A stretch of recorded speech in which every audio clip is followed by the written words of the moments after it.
les diaporamas et l'enregistrement sur le site biogaz-aura dans quelques jours.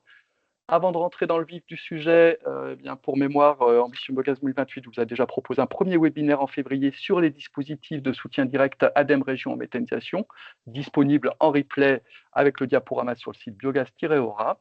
Et après ce webinaire d'aujourd'hui, on se retrouvera à l'automne pour un cycle de webinaires plutôt destiné aux collectivités, à leurs exécutifs nouveaux et anciens, et aux administratifs des collectivités, sur le b.a.-ba de la méthanisation, en fait, webinaire, le cycle qui s'appelle Connaître, comprendre et s'impliquer, dont le cœur est d'expliquer les b.a.-ba de la méthanisation, mais sans doute aussi avec un ou deux autres peut-être webinaires qui encadreront ce b.a.-ba de méthanisation.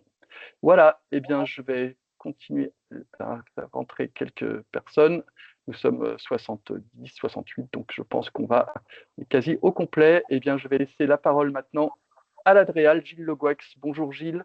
Donc, je vous demande de fermer vos caméras. Vous pouvez, par contre, normalement, il y a un chat, et donc vous pouvez commencer à poser vos questions dans le chat, etc. On les reprendra après. Je vous donnerai éventuellement, d'ailleurs, la parole en direct. C'est toujours plus vivant. On verra comment ça se passe. Ça dépendra du volume des questions et de la durée de chacune des interventions. Gilles, à toi de jouer. Je me permettrai de te faire un petit rappel au bout des 5 dernières minutes. D'accord. Donc, je vais partager mon document. C'est toi qui partages ou c'est moi? Ou comme tu veux. Bon, vas-y, je vais faire passer. D'accord. Bonjour à tous. Donc, je vais me présenter. Donc, Gilles Le Gouet. Donc, je représente l'Adréal et plus sur le prisme Code de l'énergie. Et l'intitulé exact de mon poste est chargé de mission biomasse avec un focus sur la méthanisation. Alors aujourd'hui, mon exposé va se décliner en 3 parties. Donc déjà, un rappel réglementaire du document supra, donc la PPE, les actualités réglementaires et après les dispositifs facilitant le basculement de la COGE vers l'injection par exemple. Gilles, peut-être que tu es plus à l'aise si tu présentes toi-même, tu me dis, hein, à ce moment-là, je te laisse la présentation. Tu veux prendre Comme la tu main? veux. Bon, allez, vas-y. Prends la main? Oui, simplement, j'avais remis la diapo du graphique, je l'avais mis en plus, Bon, mais sinon, plus vas-y, clair. bah, Allez, alors, décline. Tu je peux. reste, ouais, ok. Donc premier point, donc comme vous avez pu le constater, donc la PPE est sortie. Je dirais que c'est plutôt une bonne chose. Elle est plutôt consensuelle puisqu'elle reprend le mix énergétique, tout en ajoutant la filière nucléaire pour une remise à niveau. Et je dirais que ça a du sens compte tenu du contexte géopolitique actuel où le développement des énergies renouvelables permet d'atteindre ou d'essayer d'atteindre la souveraineté et l'indépendance énergétique. Donc elle a été construite sur plusieurs thématiques et 73 actions. Donc si tu veux continuer, on va aller directement donc, sur le volet biométhane qui nous intéresse. Ce qu'il faut savoir qu'à date d'aujourd'hui, donc on est plutôt 15 TWh à fin 2025 raccordés. Et la trajectoire proposée à 2030, c'est 44 TWh. Et à 2035, puisqu'il y a 2 échéances, donc on travaille sur une fourchette de 47 à 82 TWh. Alors pourquoi une fourchette? Tout simplement puisque la PPE 3 prévoit une clause de revoyure. Puisque aujourd'hui, donc, par rapport aux hypothèses à date, il y a certainement des contextes ou des évolutions techniques qui permettront de modifier et corriger la trajectoire au regard de ces éléments. Donc la filière biométhane, je dirais, plutôt a une ambition forte. Et c'est plutôt une bonne chose, puisque bon, ça veut dire qu'il y a un portage politique volontaire sur cette thématique. Par contre, on attend quand même une croissance soutenue, donc ça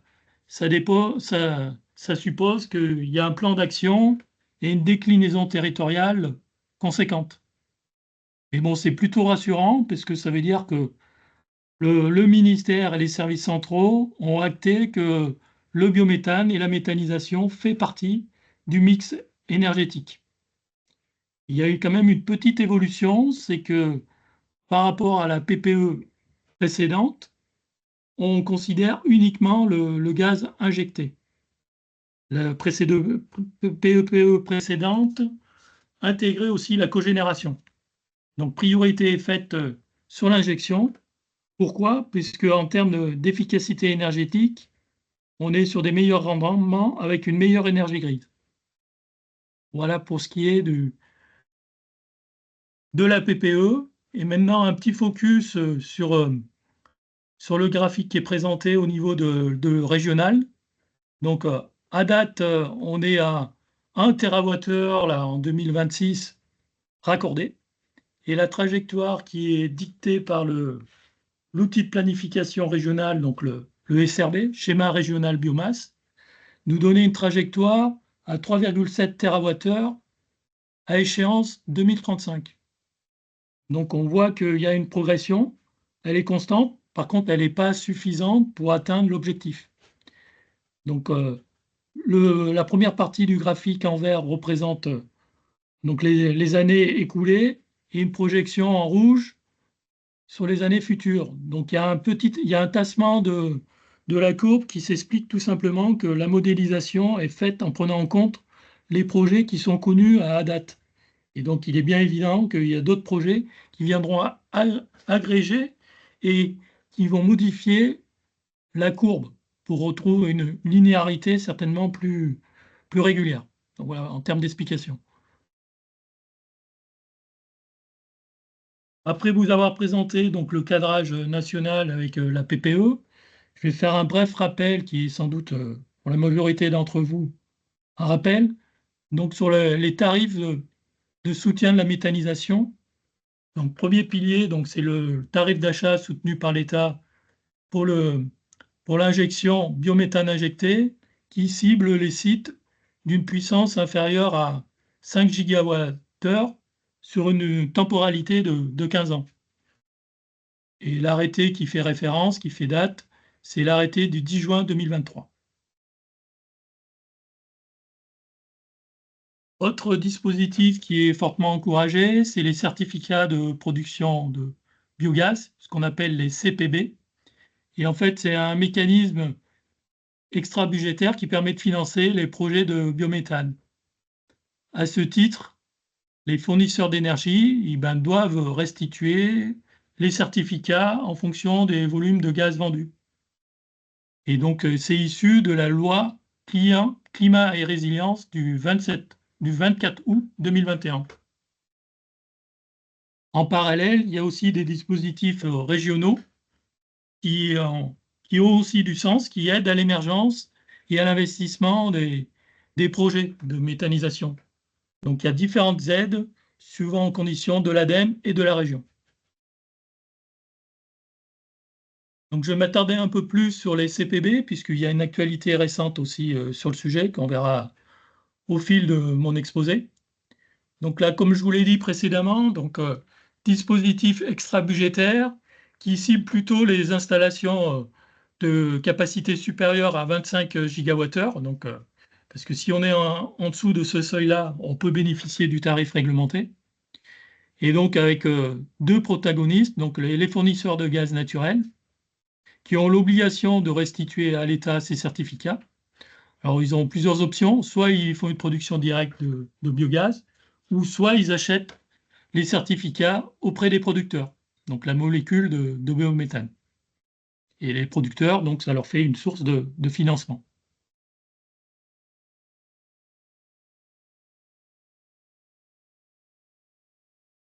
Autre dispositif, donc les garanties d'origine, donc ce sont des certificats électroniques. Ils sont émis au moment de la production de l'injection de chaque mégawattheure de gaz, dans le cadre de la production d'énergie renouvelable. Et une garantie d'origine égale 1 mégawattheure de biométhane injecté. Et tout ça est encadré par la Bourse européenne de l'énergie, qui met à disposition un registre. Autre point important qui concerne, c'est le contrat d'achat réglementé en injection. Donc l'arrêté opposable, c'est celui du 10 juin 2023. Et ce que je voulais simplement répéter, puisqu'il y a certainement des des porteurs de projets ou des développeurs, c'est qu'un méthaniseur, il est au croisement de plusieurs réglementations. Donc, le code de l'énergie, donc à ce titre, il faut une attestation de tarifs réglementés. Au titre aussi de code de l'environnement, puisqu'il faut une conformité installation classée, ICPE. Donc, suivant les seuils réglementaires, donc sur le seuil bas, le récépissé de déclaration suffit. Sur le seuil médian, donc l'arrêté d'enregistrement. Et sur les gros sites à autorisation, l'arrêté de mise en enquête publique. Et dernière réglementation aussi qui est importante, c'est le code de l'urbanisme. Et donc, il faut le permis de construire accordé.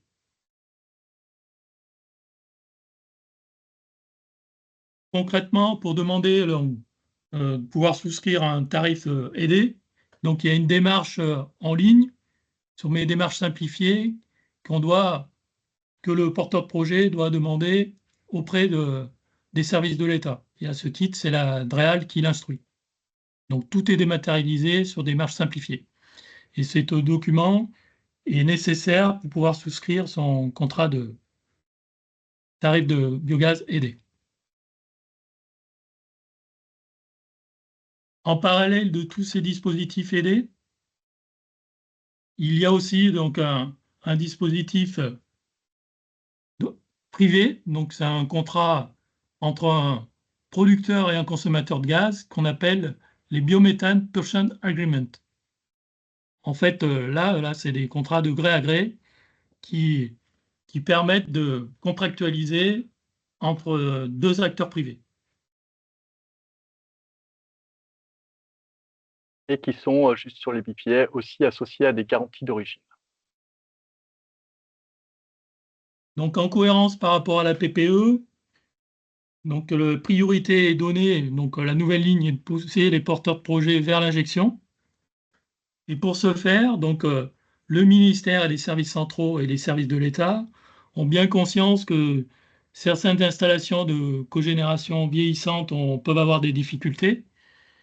Et c'est pour ça qu'il y a eu une évolution réglementaire par le biais de l'arrêté du 8 septembre 2025 qui modifie et abroge l'arrêté du 13 décembre 2016. Donc concrètement, il n'y a plus de tarifs aidés sur les tarifs d'électricité en cogé. Et il y a aussi une possibilité d'exemption des pénalités en cas de rupture du contrat. Donc, ce qu'il faut savoir, c'est que les indemnités de résiliation sont conséquentes, puisque en fait, celui qui a souscrit au contrat de tarif aidé en cogénération devait rembourser l'intégralité du complément de rémunération. Donc économiquement, c'était très lourd à porter, et ce qui fait que la rupture anticipée du contrat n'était pas économiquement forcément viable.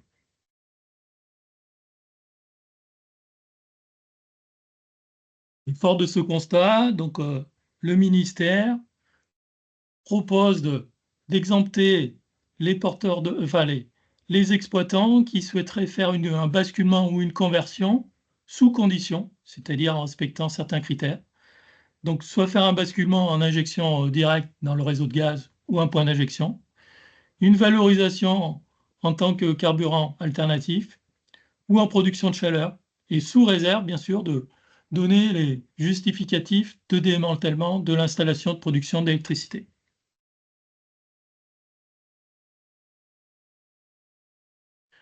Donc voilà le synoptique qui représente la demande d'exemption. Donc généralement, elle est phasée, hein, donc il faut que le producteur il ait déjà bien réfléchi à son projet de conversion avant de faire les démarches en ligne. Ça veut dire que son projet est suffisamment mature en termes de financement, qu'il a connaissance des conditions de résiliation de son contrat d'électricité et qu'il a déjà techniquement acté sur les modalités de démantèlement de sa production d'électricité. Et une fois qu'il a fait toutes ces études préalables, donc il y a une télédéclaration en ligne qui doit être faite sur mes démarches simplifiées, démarches numériques maintenant, qui doit déposer sa demande avec un certain nombre de justificatifs.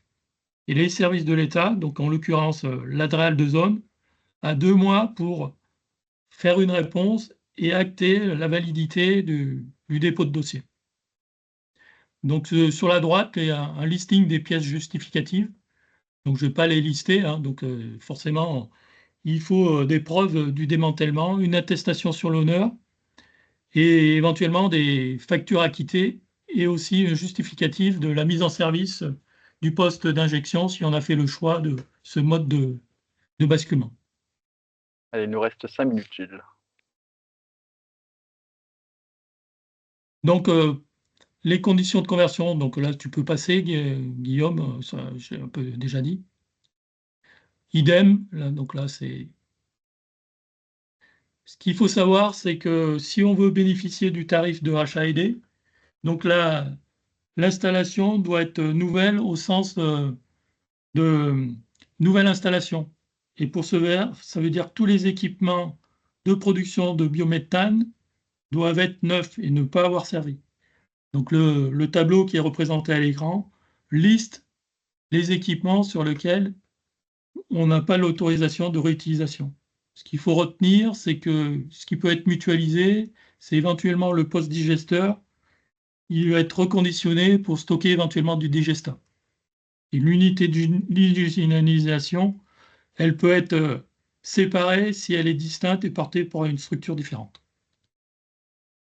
Digesteur et post-digesteur, hein, les deux peuvent être réutilisés moyennant des conditions d'investissement, de réinvestissement. Donc récemment, il y a eu une parution d'un arrêté modificatif qui revoit les coefficients à la hausse pour de modulation des CPB. Et aussi, il y a eu la définition d'un montant de la garantie financière. Ce qu'il faut retenir, c'est que précédemment, le coefficient de modulation pour les installations comprises entre 15 ans et 30 ans était à 0,8, et donc c'était plutôt pénalisant. Et donc, du coup, le législateur a voulu rehausser ce coefficient à 0,95, donc, qui redonne de la dynamique financière.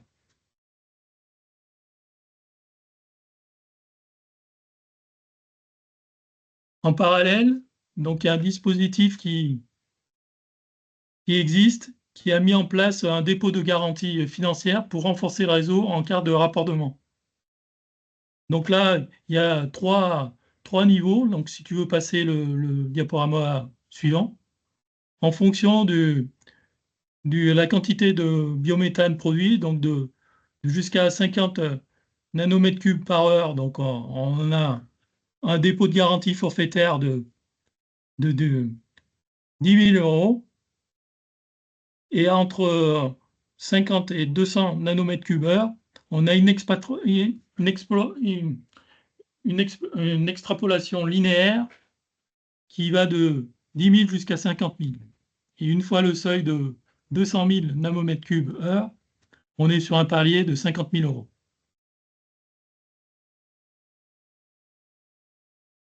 Petit point aussi singulier, il y a l'arrêté du 3 septembre 2025 qui fait référence aux modalités de contrôle des installations et qui précise qu'on doit avoir un taux de retour sur investissement inférieur à 10%, et donc est calculé suivant la méthode ADEME.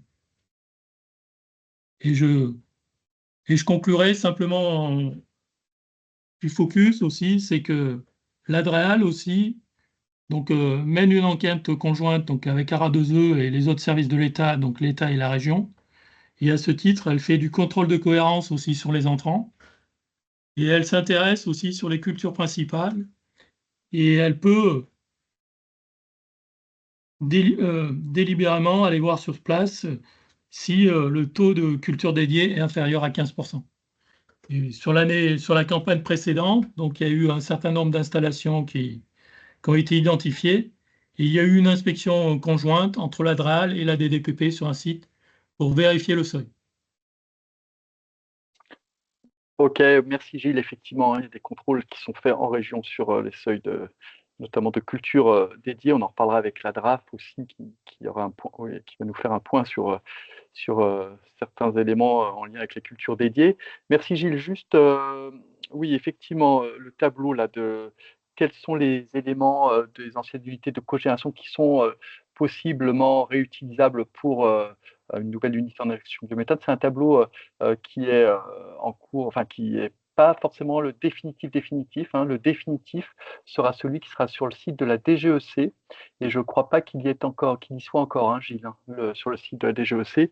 Mais voilà, du coup, on a décidé quand même de vous le présenter aussi en première. Il y aura peut-être un ou deux changements à la marge, mais pas de révolution. Donc ça, c'était pour faire suite au message de Catherine Wachot de GRDF, effectivement.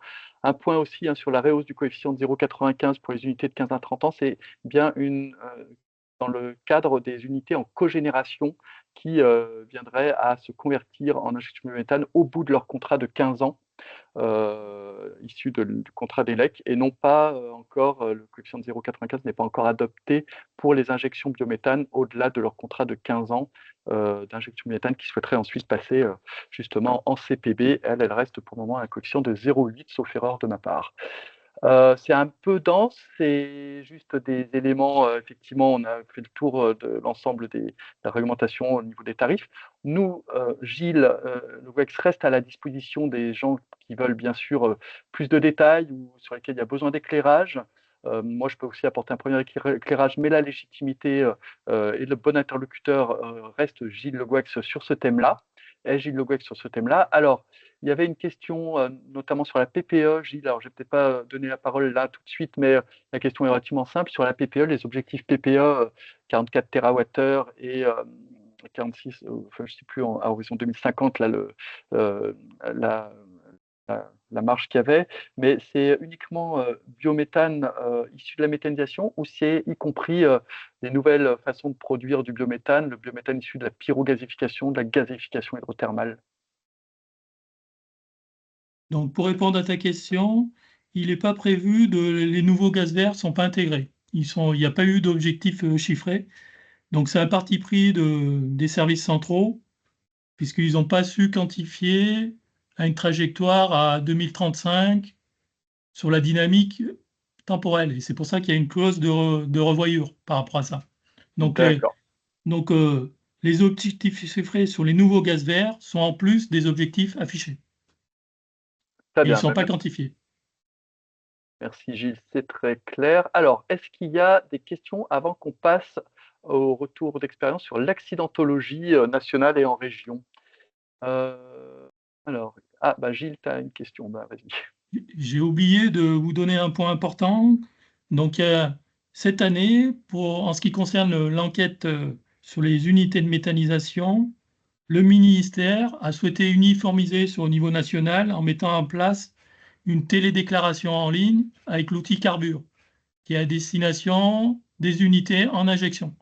Donc, si dans l'assistance, il y a des exploitants d'unités de méthanisation en injection, ils ont dû recevoir un mailing ou un mail leur donnant la procédure pour faire une demande de compte à l'outil en ligne Carbure. Si ce n'est pas le cas, je les encourage à se rapprocher de la DRAL.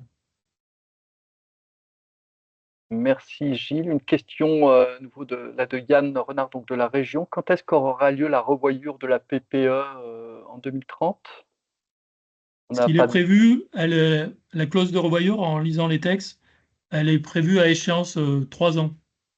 Alors, on peut y avoir à partir de 3 ans pour revoir. Et on peut Ok. penser que l'échelle temporelle de 2030 est la bonne. Ok. Merci Gilles. Est-ce qu'il y a d'autres questions? Sinon, moi, j'avais aussi un élément de pression que je voulais partager avec toi et m'assurer avec toi. Euh, la, la conversion des unités de cogénération en injection de biométhane, au départ, les objectifs étaient principalement pour aller vers les CPB. Aujourd'hui, il est acté qu'il a la possibilité d'avoir aussi accès aux tarifs d'obligation d'achat dans les conditions qu'on a montrées, moyennant peut-être quelques adaptations à la marge, le tableau d'emploi étant celui qui sera sur le site de la DGEC. Mais qu'on soit clair, il faut en tout cas que le digesteur, tous les outils qui permettent de produire le biogaz, digesteur post-digesteur, soient neufs. Et donc, il n'est pas possible de réutiliser, par exemple, les stockages actuels d'une unité de cogénération qui stocke, par exemple, le digestat ou voilà, pour les transformer en digesteur.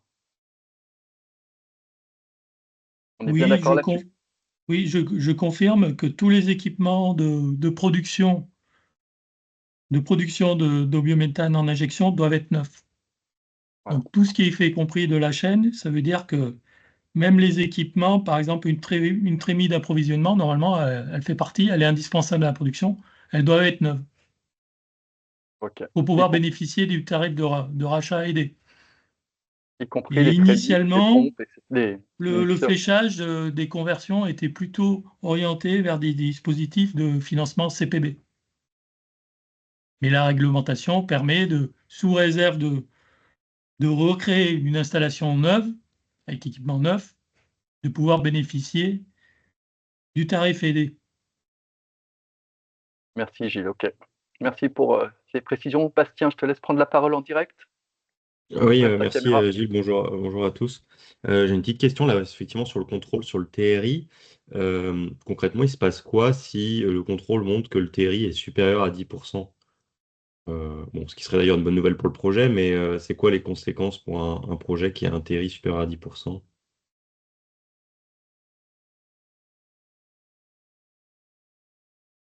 Je, je note la question et je creuse et je me rapproche des services centraux pour faire une réponse réglementaire par rapport à ça. Ok, merci. Mais à mon avis, donc voilà, oui, après, en termes de modalités de financement, ça, voilà, on ne pourra peut-être pas prétendre à des soutiens de l'État, je suppose. Ouais, alors parce qu'en fait, oui, on peut se dire, ce serait logique que son tarif d'achat soit ajusté, mais en même temps, entre son tarif d'achat et ne plus avoir du tout de tarif d'achat.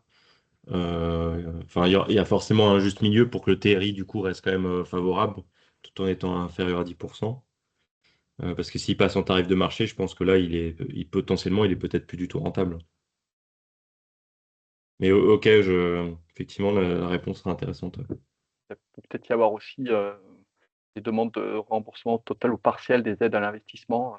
Je ne sais pas. Effectivement, Gilles, on sera preneur des retours de l'administration centrale sur ce thème-là si c'est possible. En tout cas, ce que j'avais noté, c'est que c'est bien via un expert comptable qu'il y aura, et à toute augmentation de puissance, dès qu'il y a une augmentation de puissance de prévue, eh bien, a priori, ça donnera lieu à une vérification du TRI, notamment en général par un expert comptable. Ok, du coup, est-ce que c'est tout bon? On passe à l'accidentologie.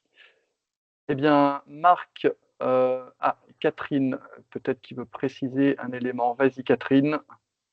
Je te laisse Ouais, bonjour. Non, bonjour à tous. ouvrir ta caméra aussi, c'est plus sympa pour tout le monde, si c'est Alors, possible. En même temps, il y a pas mal de est-ce que gens vous peut-être. m'entendez? Oui, on t'entend même avec un petit écho. Non, mais vas-y, l'essentiel, Ouais, c'est... il y a un petit problème de technique. Non, ma question, c'était si l'audit de conformité révèle une non-conformité, justement. Par exemple, si je prends le cas d'un site de Cogé qui bascule en injection et l'auditeur dit, ben non, j'ai identifié que vous avez réutilisé un équipement et donc vous n'êtes pas conforme. Même question, il se passe quoi? Le site n'a pas droit à son tarif? Pour répondre, à mon avis, il ne répond pas aux exigences réglementaires. Donc, oui, il est en infraction par rapport à la réglementation. Donc, oui, l'État se laisse la possibilité de suspendre le tarif. Le levier, il est financier, hein. Non-conformité réglementaire, donc on ne répond pas aux critères, donc on n'a pas forcément le tarif. En première lecture, hein. Ouais, ok, Mais merci. dans les faits, je pense que l'État est aussi facilitateur, donc il y aura avant de mettre les sanctions, il y aura une phase contradictoire. Et donc, voilà, l'exploitant aura une phase contradictoire pour se mettre en conformité. Ce Ok, qu'on vous propose, merci. c'est que du coup, Gilles va retourner auprès de la DGEC pour approfondir ces questions-là. Et du coup, on mettra les réponses obtenues dans le diaporama qui sera mis à disposition avant tout ça, déjà sur le site internet dès demain, mais il sera peut-être voilà, évolutif avec un certain nombre de réponses qui seront apportées d'ici là, d'ici là, dans quelques jours, et du coup, on remettra à jour le diaporama qui sera mis à disposition sur le site. Ok, parfait. On passe donc maintenant à l'intervention de Marc Jabouille. Marc, est-ce que tu peux allumer ta caméra, allumer ton micro? J'espère que tu es là d'ailleurs. Oui, je suis là. Oui, parfait. Je ne t'ai pas vu arriver, c'est pour ça. Mais j'avais toute confiance. Allons-y. Eh bien, c'est parti. Je te vois pas. Donc, Ah, ça y est. Ok. juste, voilà, je me représente. Donc, je m'occupe je suis inspecteur des ICPE et référent méta pour Auvergne-Rhône-Alpes auprès de mes collègues en DDPP et aussi de l'Adréal côté ICPE et uniquement ICPE. Donc, Gilles, lui, est côté Code de l'énergie. Voilà, juste un petit élément sur... alors, réglementairement, il n'y a pas grand-chose qui a évolué ces dernières semaines. Disons que 2021, il y a eu suffisamment de bazar avec les nouveaux textes. Et aujourd'hui, côté ICPE, il n'y a pas fondamentalement de modifications. On est toujours en train d'essayer d'avoir une lecture conforme et tous la même des arrêtés de 2021. On a encore des points d'achoppement, mais on espère que ça va s'améliorer. Et donc, comme il n'y avait pas grande modification, j'ai voulu juste faire un petit point sur les éléments de l'accidentologie parce que ça reste un point d'appréciation et d'acceptation auprès des tiers. Et donc, il y a des fois, il faut revenir aux fondamentaux sur la méta. Donc, voilà, si tu veux un peu avancer. Donc, vas-y. Voilà, vision globale de l'accidentologie. Grosso modo, la méthanisation, c'est une activité à risque. OK, ça, on ne va pas dire le contraire. C'est une activité à risque d'un point de vue vis-à-vis de l'environnement, mais et c'est pour ça qu'il est rentré dans le champ des ICPE. Pour autant, ce risque est rendu acceptable par le fait que l'on respecte les dispositions réglementaires qui sont opposables à chacune des installations. On voit, et ça c'est les anti-méta appuient beaucoup là-dessus, qu'il y a une explosion. Quand on part de 1 et qu'on arrive à 32, au pic des accidents-incidents, forcément, on peut dire que ça a très fortement augmenté. Mais si on ramène ça par rapport à l'accidentologie industrielle globale et au nombre d'installations en route, finalement, on n'a pas une accidentologie plus élevée qu'ailleurs. Très honnêtement, au niveau national, on est à peu près répartis, on est en moyenne à la même chose dans chacune des régions en France. Et globalement, depuis 2021, on a plutôt une tendance à la baisse. 2025 confirmerait cette tendance à la baisse avec autour de 18, entre 18 et 20. On n'est pas tout à fait sûr des chiffres aujourd'hui pour 2025. Donc, après une forte augmentation, on arriverait sur un palier en nombre. Pour autant, on a un nombre d'augmentation d'établissements qui quand même reste significatif.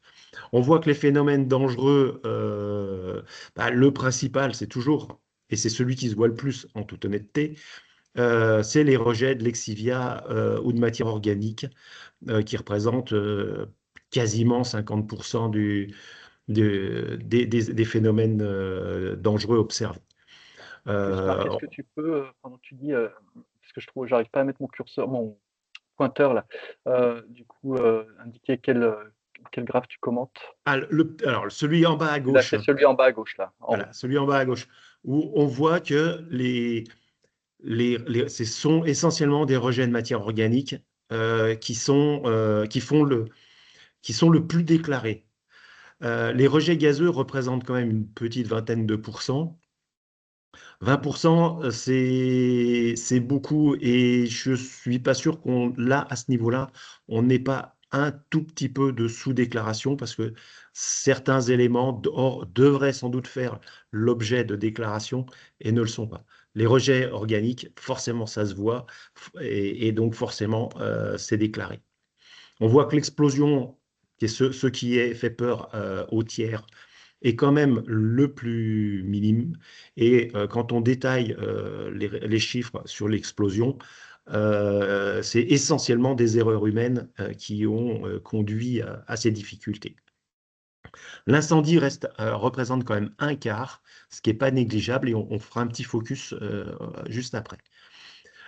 Quand on regarde sur les perturbations qui ont conduit à des difficultés, on voit que le défaut de matériel et le défaut humain, c'est quand même le top des causes et des perturbations qu'on a pu définir. Globalement, l'un et l'autre sont souvent liés, ou en plus. Mais donc, dans les choix de matériel et d'investissement, il est extrêmement important que, voilà, que le matériel soit fiabilisé, qu'il corresponde bien aux intrants, qu'il corresponde bien à la nature du digestat, qu'il corresponde bien à tout cela pour éviter les défauts et les casses matérielles. Et quant aux défaillances humaines, beaucoup, c'est une absence de connaissances sur le risque qui conduit à des difficultés. En haut, sur le graphe en haut à droite, on voit que il y a un classement qui est fait par l'INERIS, pardon, par le BARPI, donc qui est un bureau à accidents et incidents sur le risque industriel. Et on voit qu'il y en a quand même très très peu classés en 1. C'est ceux-là qui ont le plus d'impact et le plus d'incidence. Enfin, même pas la majorité, 90% des accidents ou des incidents n'ont pas de conséquences environnementales majeures. Tu veux passer à la suivante?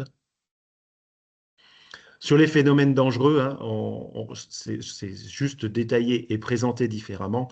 On voit que quand même voilà, les rejets de matière, c'est le gros des difficultés, et suivi directement derrière par l'incendie. L'incendie, alors l'incendie du méthaniseur en tant que tel, on en a assez peu. C'est essentiellement des incendies de matières fermentescibles et d'auto-échauffement. Donc là, à mon avis, c'est un point important. Alors la réglementation, la nouvelle réglementation de 2021 l'a prévu en écartant les stockages des installations de méthanisation, mais ça reste une difficulté majeure actuellement. Où un mauvais stockage de matière qui peut avoir des risques d'échauffement et d'auto-inflammation reste une difficulté importante. Donc là, je pense qu'il y a voilà, dans la conception de l'installation et dans l'exploitation, il y a des choses à faire pour éviter que l'incendie devienne une part prépondérante. Voilà, sur le suivante. Dans les défauts, ça reprend en plus en détail ce que je disais tout à l'heure. On voit que le défaut matériel, comme cause numéro 1, c'est le premier élément. Je rajoute dans le défaut matériel, voilà, c'est le dysfonctionnement du matériel qui ne fonctionne pas comme on l'avait attendu, un problème de process, hein, les moussages notamment, mais pas que. Le dimensionnement, la capacité des pompes, tout ça, c'est important qu'elle soit effectivement calculée, parce que quand on prend le défaut matériel, hein, ça représente quand même une très, très grosse part des incidents. Et par contre, les défaillances humaines restent quand même aussi des choses conséquentes. Donc la formation, le fait de bien comprendre quel est le risque de l'installation, qu'est-ce qui peut conduire à des difficultés ou pas, me paraît effectivement très, très important de conduire et de poursuivre cet élément d'organisation, de choix de matériel et de formation des équipes. Voilà. Quand on va regarder un petit peu où posent les problèmes, on voit que la gestion des stockages, que ce soit des intrants ou du digestat, c'est quand même chaque fois les éléments les plus importants qui posent des difficultés. Que globalement, chacun des grands postes sur les difficultés avec des équipements appliqués, c'est assez équilibré, mais que quand même le stockage et le stockage. Si on stocke bien les choses, grosso modo, on a assez peu de difficultés vis-à-vis de l'extérieur. Le fait que les agitateurs se cassent ne conduisent pas forcément à des difficultés de fonctionnement sûr, mais des impacts sur l'extérieur, pas forcément autant qu'on pouvait l'attendre. Voilà la suite. Sur les obligations en cas d'accident et d'incident. Donc, on avait fait une séance spéciale, mais j'ai souhaité le rappeler parce que je pense qu'aujourd'hui, on n'a pas forcément toutes les informations. Donc, le Code de l'environnement impose, quel que soit son seuil de classement, que l'on ait une déclaration qui soit faite auprès de l'administration. Donc, il y a une déclaration voilà, pour les accidents. Donc, ça, généralement, on les a, mais aussi pour un bon nombre d'incidents. Donc, pour couper entre les deux, mais d'ailleurs, ce n'est pas nous ni les exploitants qui vont choisir si c'est un accident ou un incident, c'est le BARPI qui va décider en fonction d'une grille de calcul et une grille d'évaluation si c'est un accident ou un incident. Donc, en clair, dès qu'il se passe quelque chose d'anormal sur le site, on commence à le déclarer auprès de son inspecteur préféré. C'est important pour l'inspecteur d'être au courant, parce que s'il n'est pas au courant, que d'un seul coup, il reçoit un coup de fil en catastrophe, comme j'ai eu ce matin, de la préfecture qui dit oui, il se passe ci, il se passe ça, est-ce que vous êtes au courant? Si on peut dire oui, je suis au courant, oui, il n'y a pas de souci, ça évite toute mayonnaise et toute difficulté. Donc aujourd'hui, il y a une déclaration à chaud. Alors bien évidemment, on ferme d'abord la vanne et on appelle son inspecteur. Mais il y a aussi après des éléments plus circonstanciés de tout ce qui est à froid. Qu'est-ce qui s'est passé? Pourquoi ça s'est passé? D'où ça vient? Est-ce qu'il y a et qu'est-ce qu'on a mis en place pour éviter que que ça recommence? Donc ça, cette déclaration à froid, dès lors qu'on a eu une info à chaud, elle peut prendre un peu plus de temps et elle peut être remplie petit à petit en la matière. Dès lors que le BARPI aura déclaré que c'est un accident, alors l'inspection se rendra sur site obligatoirement. Voilà, ça fait partie des petites nouveautés qui nous sont arrivées depuis l'automne dernier.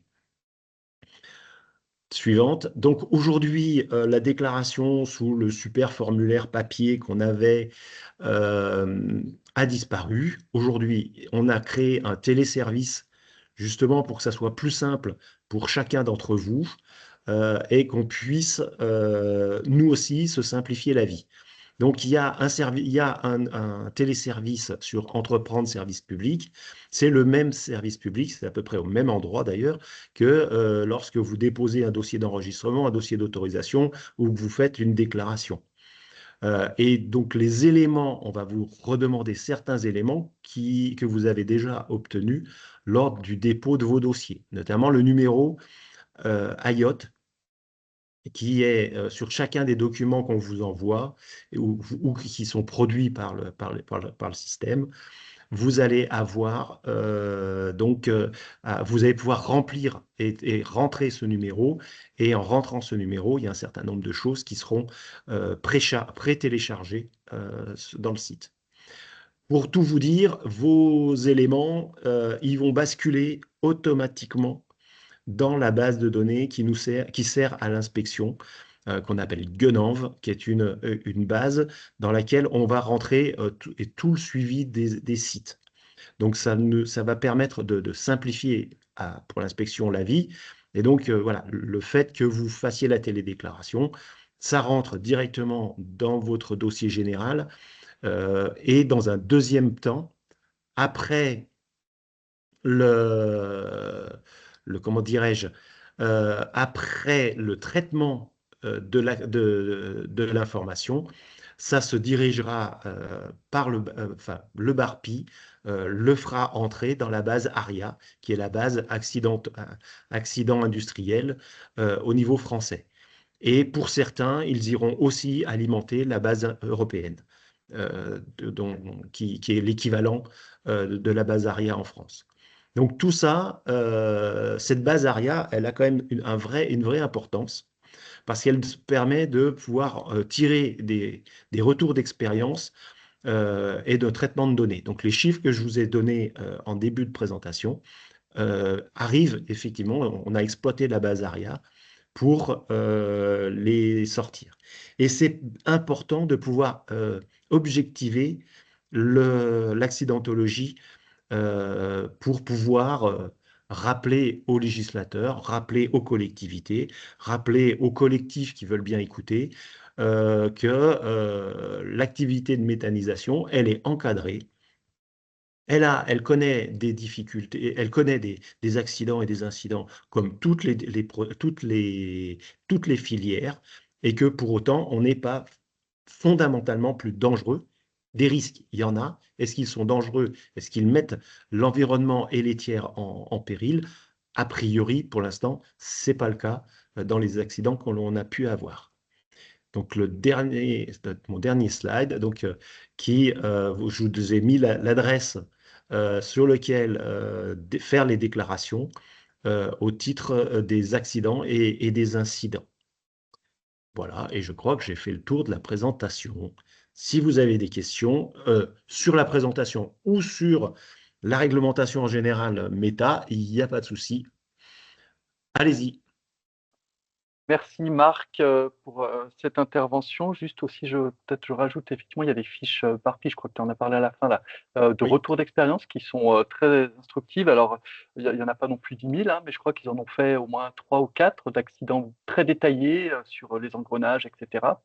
Et du coup, qui sont consultables sur le site du BARPI. Je serais pensé de mettre le lien pour qu'on puisse consulter ces sites, parce que tout l'enjeu, c'est quand même aussi que tout ce retour d'expérience redescende auprès des assembliers et puis aussi des méthaniseurs en fonctionnement, enfin, des exploitants de méthanisation en fonctionnement, et notamment en termes de matériel.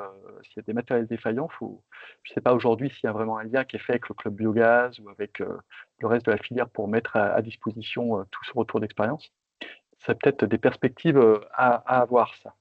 Je prends juste 2 questions. Donc, d'abord, d'Anne-Sophie Leget.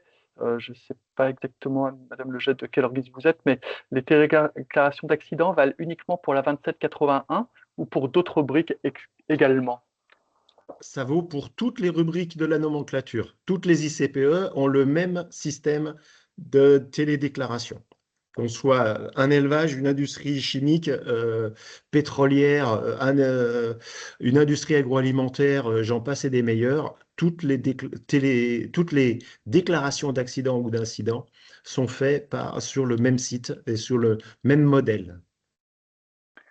Merci Marc. Alors ce webinaire est normalement régional, mais il y a d'autres, il a intéressé aussi des gens hors région. Donc là, tout ce qu'on dit, ça reste quand même en lien avec l'application de la réglementation en région qui est normalement quand même assez uniforme au niveau national. Mais je vais prendre la question d'Hugo Kech de L en Bretagne qui nous fait un retour d'expérience sur la Bretagne. Hugo, est-ce que tu peux allumer ta caméra et nous parler en direct?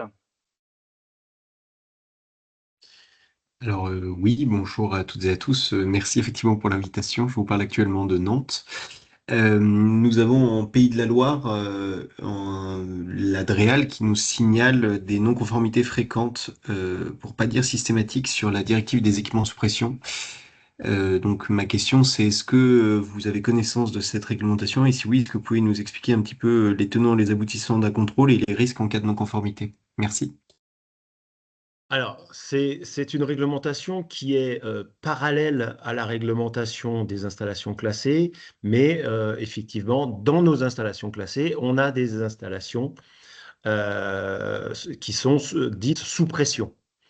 Donc, c'est une réglementation donc, qui est, je le redis, qui est parallèle. Pour autant, en tant qu'inspecteur de l'environnement, nous sommes juridiquement compétents pour relever ces non-conformités, plus qu'infractions. Généralement, moi, si j'ai des soucis d'appareil à pression, je fais effectivement appel à mes collègues de l'ADREAL, plus spécialisés, parce que c'est une réglementation qui est assez complexe. En fait, la principale conséquence d'une non-conformité d'un appareil à pression, c'est le fait que cet appareil-là va être arrêté jusqu'à sa mise en conformité. J'ai travaillé avec mes collègues en région sur le sujet parce qu'on avait effectivement un fournisseur qui présentait du matériel qui n'était pas conforme à la législation française. C'était du matériel, si mes souvenirs sont bons, italien, qui posait des difficultés. Donc, on a fait en sorte qu'effectivement, les appareils mis en route ont bien été remis dans le droit chemin réglementaire des appareils à pression.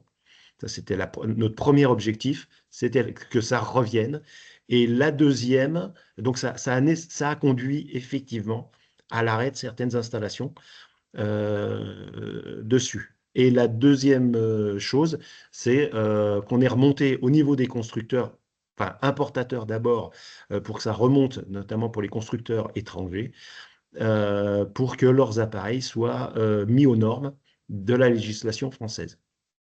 Ça n'a pas été simple, et on sait qu'on a un des fournisseurs italiens qui d'ailleurs, a priori, on dit bien a priori, n'opère plus sur le territoire français. Merci Marc. Du coup, il y a une question de Bastien Prat, qui rejoint un petit peu ma première remarque. Et je vais me permettre d'y répondre. Et puis Marc, tu compléteras. Mais oui, il y a des règles quand même détaillées donc, sur le site du BARPI qui sont vraiment détaillées dans l'événement qui s'est passé et puis les conséquences et la cascade de choses qui expliquent les cascades de causes. Et oui, effectivement, peut-être que faudra qu'on se rapproche, nous, en tout cas en région, là, Bastien, avec Marc, pour s'assurer que tout ça soit bien connu en région et sinon, aider à faire connaître ces REX. Bastien, qui a pour rôle aussi d'animer la filière entreprise en région pour GRDF. Ouais, Marc, c'est vraiment important. On peut aller consulter sur le site du BARPI, hein. Vous tapez sur votre moteur de recherche préféré BARPI, vous irez sur le site. Vous avez un certain nombre d'éléments pour comment dirais-je, pour trier les événements qui vous intéressent. Les rubriques ICPE en font partie. Vous pouvez mettre plusieurs mots-clés et vous extrayez un certain nombre de fiches. Chaque accident et incident a une fiche qui résume grosso modo ce qui s'est passé et quelles ont été les conséquences et derrière, quels ont été les éléments mis en œuvre pour pallier les conséquences et éviter que ça recommence. Donc, c'est une base qui est extrêmement riche, hein, et vous pouvez y retrouver les 190 événements qui ont conduit à faire les graphiques que j'ai présentés au début. Juste, il y a une petite chose que je n'ai pas précisée. Lorsque les exploitants font une télédéclaration, avant qu'elle soit publiée par l'ARIA, la télédéclaration repart vers, d'un côté, l'AMF et le club biogaz pour une relecture. Donc, l'inspecteur relit avant que ce soit publié pour s'assurer qu'il n'y ait pas de mauvaise compréhension ou de mauvaise interprétation. Mais la filière aussi est à nouveau est sollicitée justement pour relire, pour éviter que comment dirais-je, une écriture maladroite puisse être mal interprétée, notamment par des gens qui ne souhaiteraient du mal, entre guillemets, à la filière. Et c'est la même chose sur toutes les filières, je le précise. Cette pratique-là, elle est sur toutes les filières, hein, industrie agroalimentaire, chimie, pétrole, élevage. Chacun a un œil sur la relecture, et ça, c'est important en la matière. Et si jamais la fiche qui correspondrait à un établissement que vous avez la responsabilité, que la fiche qui sortirait en fin de compte ne serait pas satisfaisante, vous avez à nouveau un droit de pouvoir demander des changements. Ils seront acceptés ou pas, ça, c'est pas systématique. Mais il y a un droit de relecture aussi a posteriori, même une fois publié. Merci Marc, effectivement c'est un point important et donc du coup le club biogaz, la filière est bien au courant en fait des différents incidents et donc notamment des matériels qui seraient peut-être à revoir pour quand il s'agit d'accidents matériels. Ok, eh bien merci. Ce que je vous propose, c'est dans le diaporama, la partie de Marc, je vais remettre les liens vers le précédent webinaire qu'on avait fait spécifiquement sur l'accidentologie, dans lequel on avait répertorié un certain nombre de fiches aussi détaillées qu'on retrouve sur le Barpi. Comme ça, vous aurez une vision du coup entière de l'accidentologie, puisqu'on avait fait un webinaire d'1 h 30 quasi que là-dessus de mémoire. C'est ça. Ok, merci Gilles, merci aux personnes qui ont posé des questions. Est-ce que c'est bon par rapport à l'accidentologie? Et si c'est le cas, eh bien, on avait Hugo Kesch de Nantes, de L. On va rester en Bretagne avec l'intervention de la DRAF et notamment de Florence Legrand, référente nationale sous produits animaux de la DRAF. Ah non, peut-être pas Bretagne, Pays de la Loire. Alors, non, je suis. Alors, Bon, je vous laisse la main. Voilà, allez-y, c'est à vous. Et après, il y aura normalement Jean-Marc Desmoulins et Kevin Piquet. Exactement. Alors, je vais ouvrir le bal. Donc, Florence Legrand, moi, je suis référente nationale sous produits animaux. Je dépends de la DGAL et d'un bureau qui s'appelle le BPRSE, le Bureau de la prévention des risques sanitaires en élevage. Et je suis en résidence administrative à la DRAF à Rennes, mais je dépends de la DGAL. Voilà, Direction générale de l'alimentation, qui est une DG du ministère de l'Agriculture. Donc, je suis accompagnée de Jean-Marc Desmoulins. Je laisserai se présenter. Jean-Marc va présenter le PowerPoint et les éléments réglementaires. Je vais lui laisser la main, du coup. Voilà, exactement. Donc, Jean-Marc va animer et moi, évidemment, on va co-animer. Je compléterai au besoin et si nécessaire. Dans le cadre de la présentation pour répondre à certaines questions, s'il y a des questions à l'issue de la présentation. Voilà, donc merci Madame Legrand et je reste coupe mon micro. je garde le rôle de gardien du temps. Voilà. Merci. Allez-y, Monsieur Desmoulins.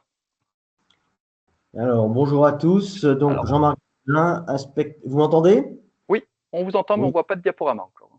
Par contre, oui, j'ai un petit problème de connexion à mon diaporama, là. Si Florence peut le passer. Ouais, je vais essayer de le partager, Jean-Marc, pas de souci. J'arrive pas à le joindre.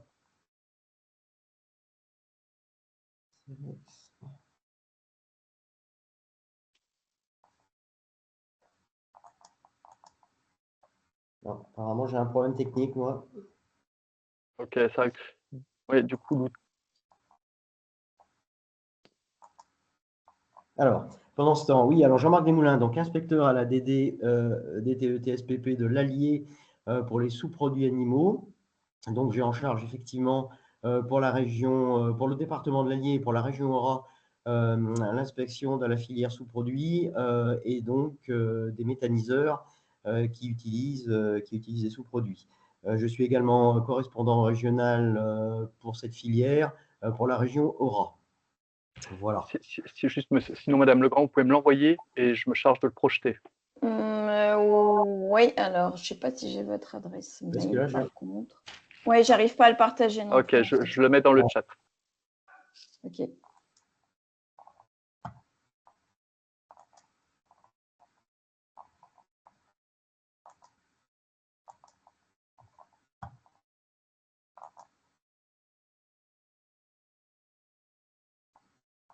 Ok, vous avez l'adresse dans le chat. Oui, c'est bon. Je récupère le diaporama et je le projette.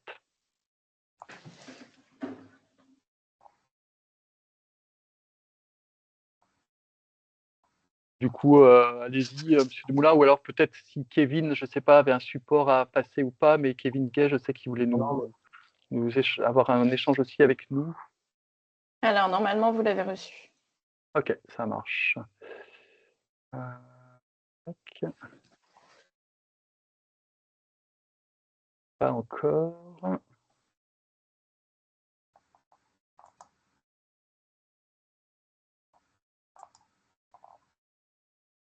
Bon, je vais commencer donc. Ouais, parce que là, j'ai rien reçu encore.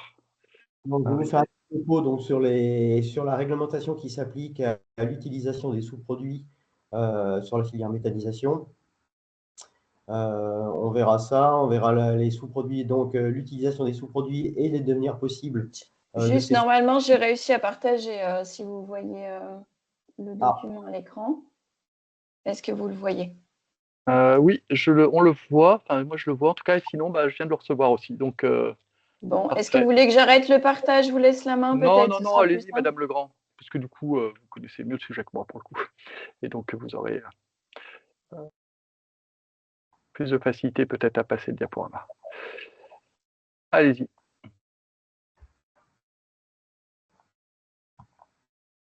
Est-ce qu'il passe par contre? Oui, a priori, il passe.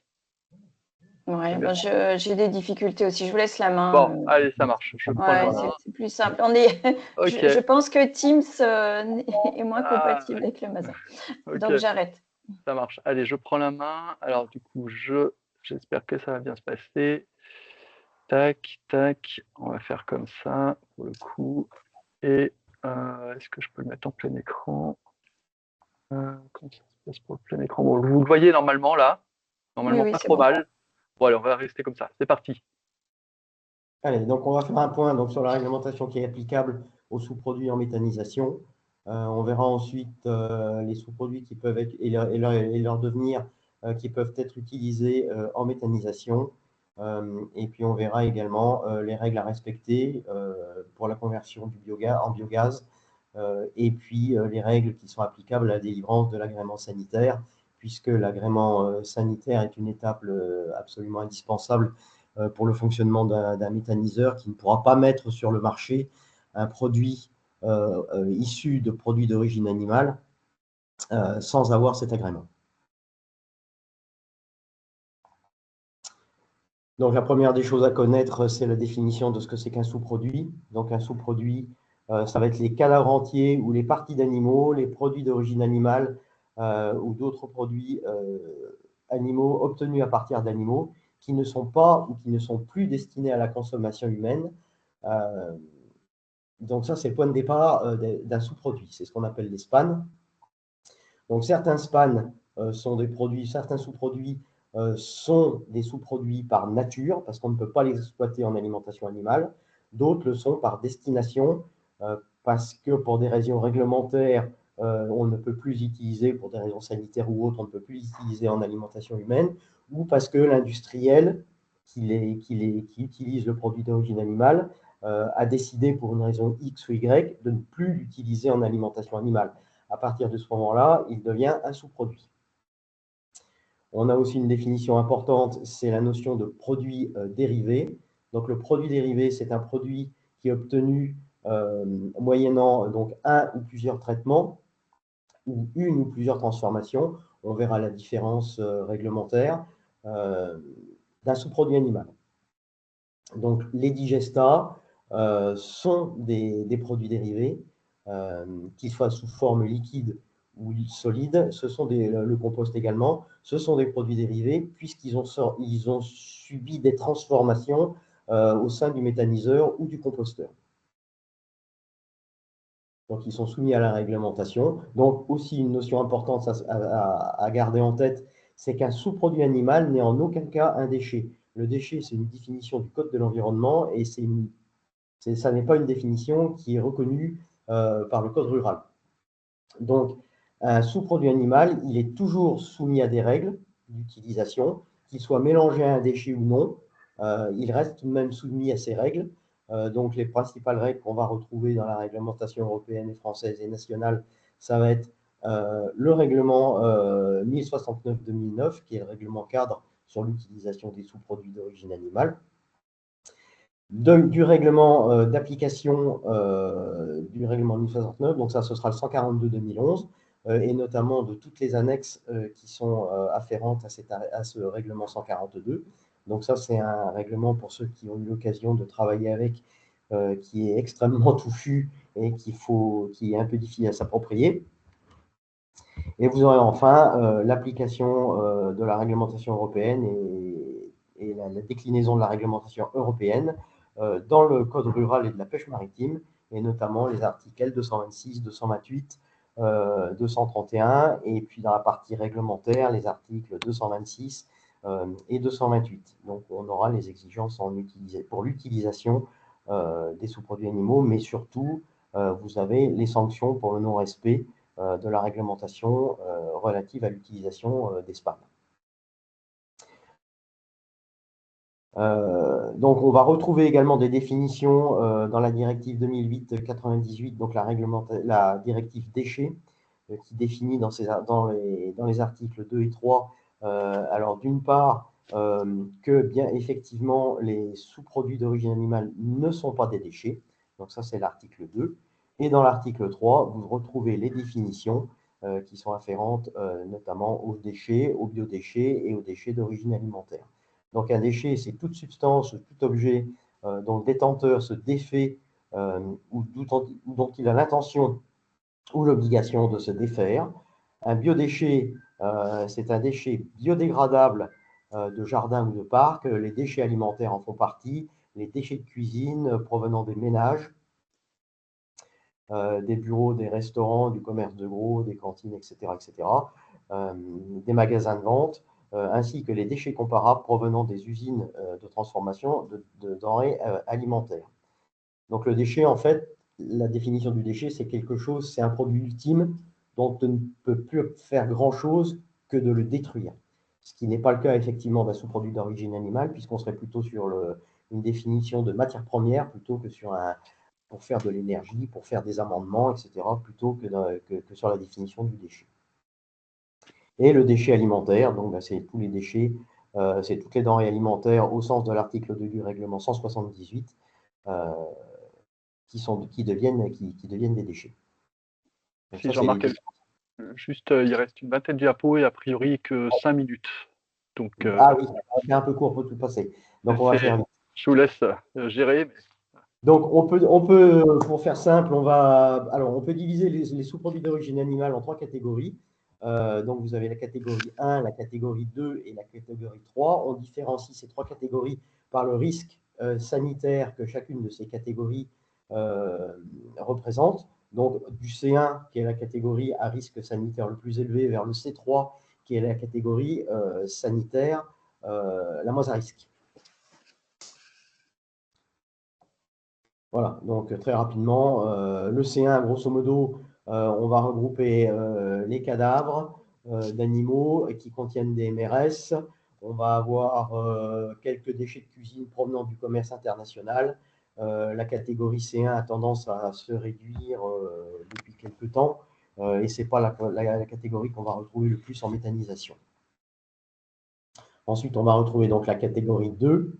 Donc, pour ce qui concerne la méthanisation, essentiellement l'utilisation des lisiers et des contenus de tubes digestifs, ça c'est ce qu'on appelle les matières stercoraires, c'est ce qu'on va retrouver également dans les abattoirs, dans les industries agroalimentaires et dans les abattoirs. On va retrouver les sous-produits qui proviennent de la chasse. Ça, c'est beaucoup plus marginal. Et puis, on va retrouver également des produits à risque de dépassement de substances médicamenteuses qu'on appelle des dépassements de LMR, notamment les produits qui ont subi des injections du sang vivant de l'animal, d'antibiotiques, de médicaments, voire évidemment des mélanges de sous-produits avec des corps étrangers. Hors traitement illégal, et on va retrouver aussi en Hors complément traitement le illégal. FRAS et le FRAS transformés dans cette catégorie 2. C'est ça. Donc le fameux FRAS dont on nous parle depuis quelques années, donc, qui est un produit de catégorie 2. Réglementairement, ça n'est pas un lisier, ça n'est pas un cadavre, c'est un mélange des deux, puisqu'on va retrouver dans le FRAS des animaux morts, des animaux vivants, des œufs, on va retrouver des déjections, on va trouver des restes alimentaires et on va retrouver du substrat. Donc c'est une catégorie très particulière de sous-produits. Donc le FRAS peut être utilisé depuis 2025 et la modification de la réglementation européenne peut être utilisé en méthanisation moyennant conditions de transformation préalable avant la mise en méthanisation. Donc ça, c'est une nouveauté réglementaire. Donc, les catégories 2 utilisées en méthanisation. Donc, on a deux possibilités de conversion en biogaz. Donc, sans transformation préalable par stérilisation. Donc, ça, c'est les méthodes 1. Donc, c'est uniquement pour certaines catégories de span de catégorie 2. Ou avec transformation par stérilisation sous pression qui sera dans ce cas obligatoire. Donc ça dépend du type de produit qu'on va utiliser, du type de produit catégorie 2 qu'on va utiliser. Et enfin, la catégorie 3, donc ça c'est la catégorie où on a le plus de matière, puisqu'en fait c'est la catégorie la moins à risque d'un point de vue sanitaire. Donc elle est définie à l'article 10 du règlement 1069. Donc, on va retrouver les produits qui sont issus des industries agroalimentaires. Pour faire très court, on va retrouver le sang, les tissus gras, les cuirs, les peaux. On va retrouver certains déchets qui ne sont pas considérés comme étant utilisables en alimentation humaine. On va dire les déchets de découpe, en gros. C'est ce qu'on va retrouver essentiellement en catégorie 3.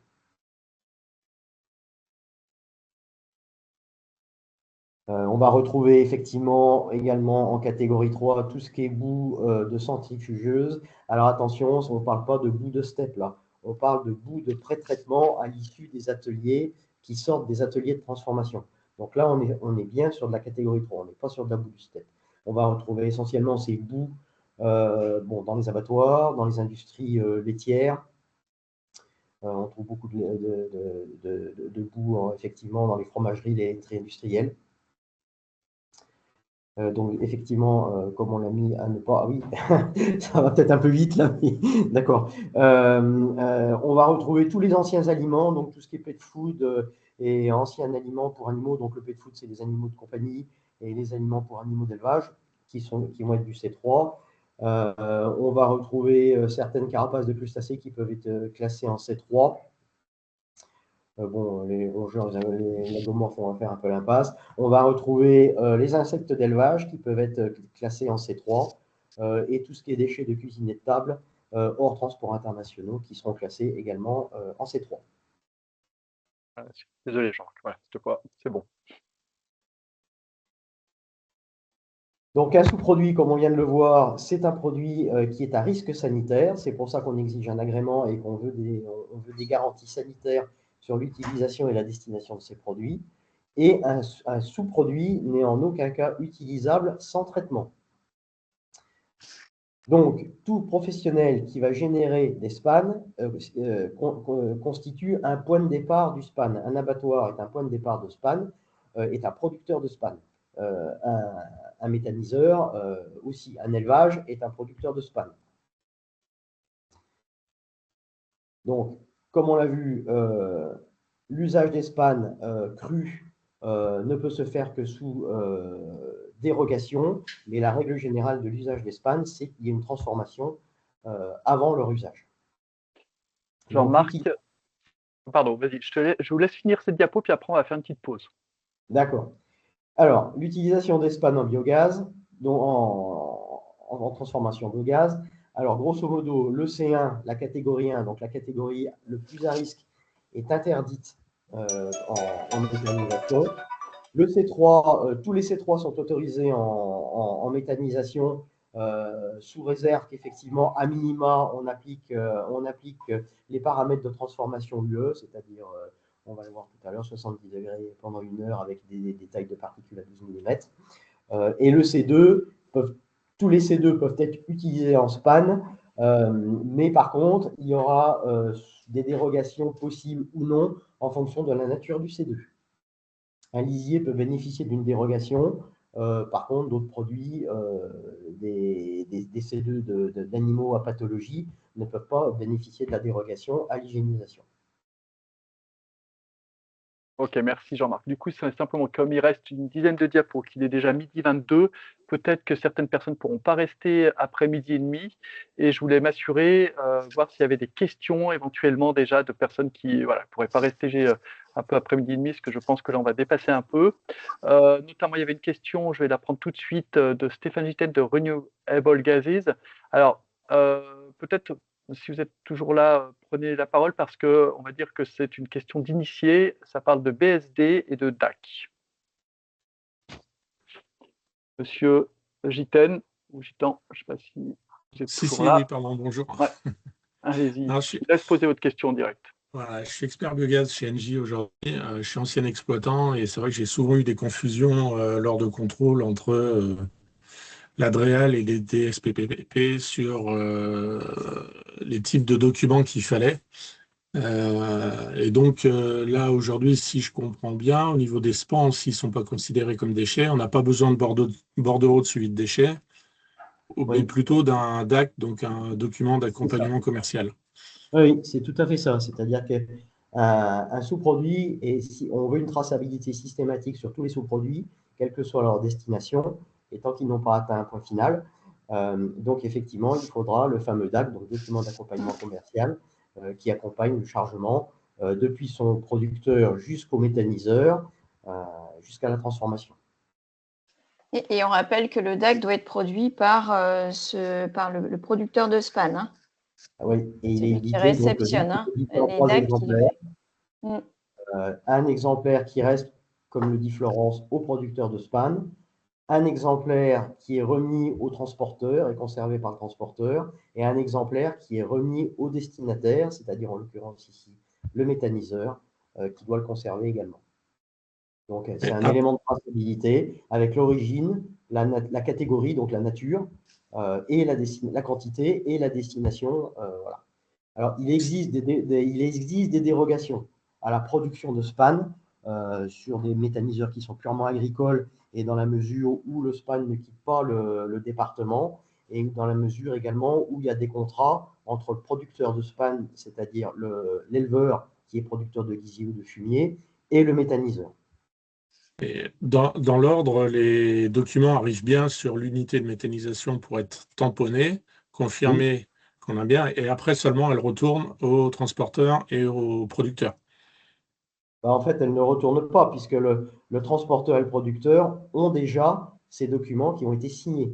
C'est-à-dire que quand le transporteur arrive chez l'éleveur ou à l'abattoir pour charger son SPAN, ses SPAN, il va remettre, donc il va co-signer ce DAC avec l'abatteur, avec le producteur de SPAN, et en conserver un exemplaire pour lui.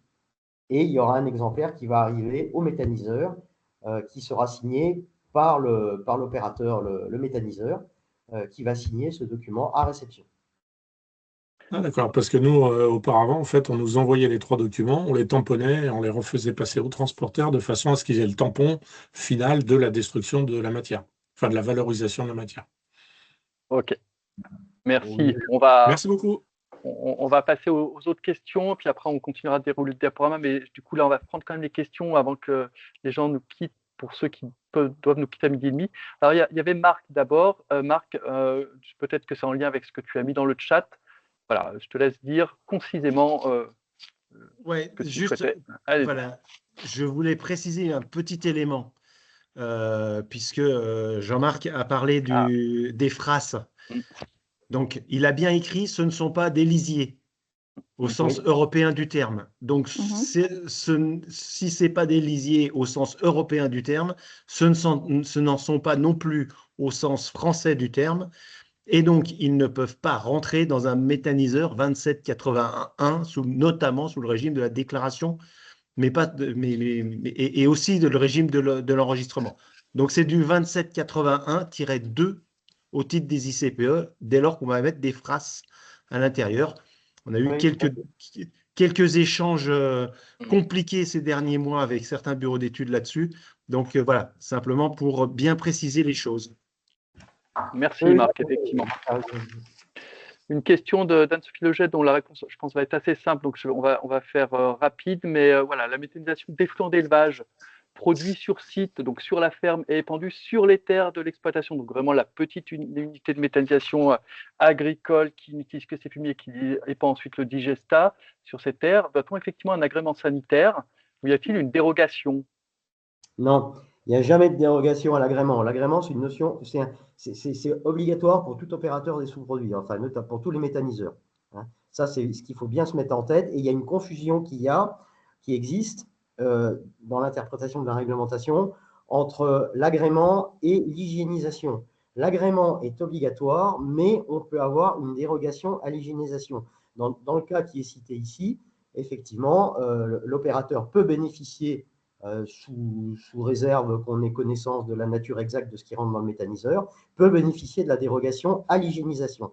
Mais de toute façon, il sera obligé de monter un dossier, alors ce sera un dossier simplifié, mais il sera obligé de monter un dossier et déposer une demande d'agrément auprès de la DDPP. Merci Jean-Marc. Voilà, on va reprendre bientôt le diaporama. Est-ce que parmi les participants, il y avait des gens qui étaient venus avec des questions un petit peu spécifiques, qui seront peut-être d'ailleurs traitées par la suite, mais qui souhaiteraient les poser dès maintenant? Allez-y. Peut-être qu'il y a des questions sur l'hygiénisation, quand il y a des biodéchets, etc., des effluents, ou sinon, on continue à dérouler le diaporama. On va dépasser un petit peu, je m'en excuse. Allez, je laisse encore 10 secondes pour voir s'il y a une question qui émerge. A priori, non, ou alors, je ne vois pas, mais normalement, non. Il n'y a pas de main levée non plus. OK. Eh bien, écoutez, on va continuer. Je m'excuse pour le débordement, mais là, il y en a peut-être encore pour une petite dizaine de minutes, une dizaine de diapos. Jean-Marc, à vous de jouer. Donc, celle-là, on l'avait vue, la diapo. Voilà. Alors, les dangers, on a plusieurs natures de dangers qui sont liés donc, aux intrants et donc aux sous-produits. Le premier danger, ça va être évidemment le danger biologique dû à des bactéries ou des virus pathogènes. Pour exemple, les listeria pour les coxiella, les salmonelles, les pestivirus, les mycobactères, donc ça c'est la tuberculose, etc.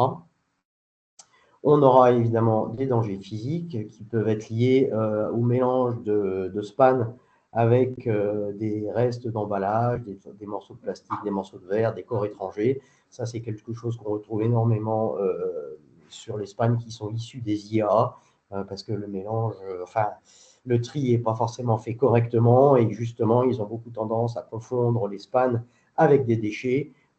Et donc, le respect des règles de tri n'est pas toujours fait.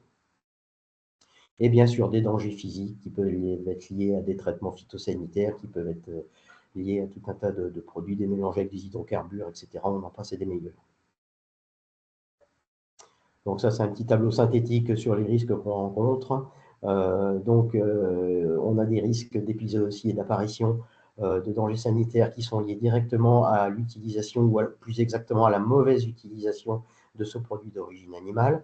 Donc, on a un risque de transmission de maladies ou de pathologies directes aux animaux, donc par le biais des pâtures, par l'introduction de pathogènes dans des locaux d'élevage, par le biais des litières, des matériels, du personnel, par des problèmes d'aérosols qui sont créés lors d'applications, notamment des digestats sur les sols. Une notion aussi qu'il faut peut-être retenir, qui est importante, on a beaucoup de questions sur l'utilisation des digestats solides en tant que litière. Et bien pour la même raison que ce que je viens de vous expliquer, c'est formellement interdit. On ne peut pas récupérer des digestats, et ça, la question est souvent posée, notamment pour les méthaniseurs agricoles. On ne peut pas utiliser les digestats solides en tant que litière pour les animaux d'élevage. Il y a également des risques de transmission indirecte aux animaux, donc par l'alimentation provenant des champs contaminés ou par des vecteurs vivants, c'est-à-dire des nuisibles, les rats, les souris, les oiseaux, etc. etc. Voilà. D'où la règle importante, c'est que pas de mise en pâture et pas de récolte dans un délai de 21 jours après l'épandage d'un digestat liquide ou solide. Ça, c'est une règle incompressible, justement pour réduire au maximum les risques sanitaires liés à l'utilisation de ces digestats. En région, hein, pour information, il y a la DDT 74, je crois que Philippe Robert était par là, qui a beaucoup travaillé qui travaille en ce moment sur les risques de transmission de digestats issus de biodéchets avec des spans hygiénisés, parce qu'il y a l'AOP Reblochon notamment, qui est un fromage à pâte pressée non cuite, et donc là-dessus avec des risques sanitaires qu'il faut absolument maîtriser. Donc Philippe, n'hésitez pas à prendre la parole tout à l'heure si vous souhaitez partager l'expérience de la DDT 74.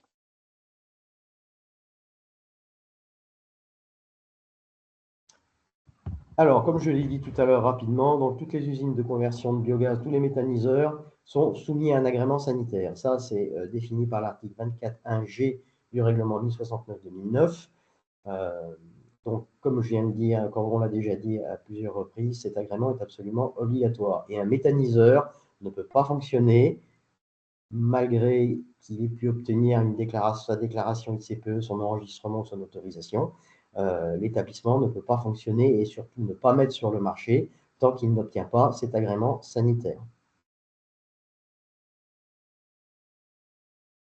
Donc, les règles de fonctionnement, les règles d'équipement sont définies pour la méthanisation à l'annexe 5 du règlement d'application 142-2011, et notamment au chapitre 1, section 1, etc., qui fixe les exigences spécifiques en matière d'hygiène.